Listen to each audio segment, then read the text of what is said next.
Hi, I'm Rodney Johnson, co-editor of Boom and Bust as well as Economy and Markets. In 2010, Congress passed House Resolution 2847, the Hiring Incentives to Restore Employment Act, or HIRE Act. It included tax breaks meant to encourage businesses to hire people. To pay for it, Congress put in some new rules to encourage more tax payments from Americans that hold accounts overseas.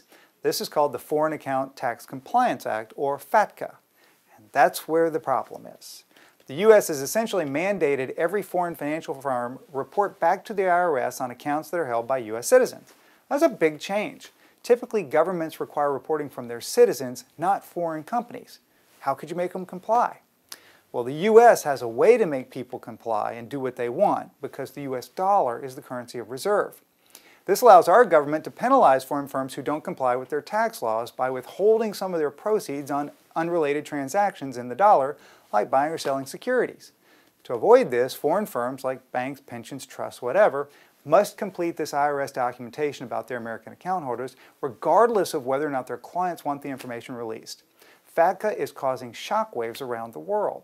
Some of them were expected. People holding foreign accounts and evading taxes in the U.S. realize they have fewer places to hide. That was the point of the law. Some of the shockwaves are a surprise. There are a lot of U.S. nationals that legally live and work abroad, and they're being told by their foreign banks, where they kind of do their daily stuff, go away.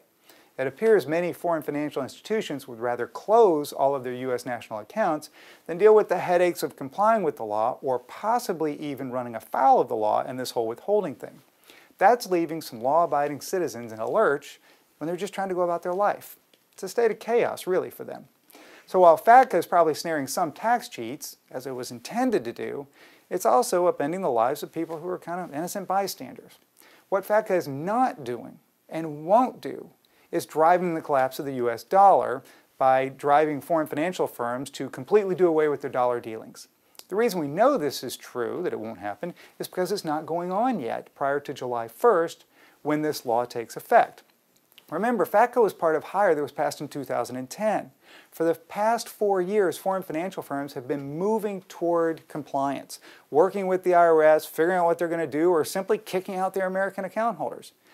In other words, the fallout from the law has already happened, or is happening now, ahead of the July 1st date. It doesn't mean that companies and countries aren't railing against the dollar. It doesn't mean that people aren't saying they don't want to deal with it. The deal with Russia and China on energy highlights the fact that there are some moves being made to lessen the reliance on the dollar in international trade. But they're really small in comparison to the overall market. For better or worse, the dollar is still the dominant trade currency. At the moment, it'd be kind of stupid for any government to want their currency to replace it. It would drive up their currency, which would make their own exports more expensive to the world. At a time when global growth is in question, this would be a very poor economic choice. Interestingly, the IRS just announced lesser penalties, and in some cases no penalties at all, for people who have run afoul of the law, but they don't owe any taxes. It was kind of an accident. This will at least take some of the bite out of the FATCA fiasco. Thank you.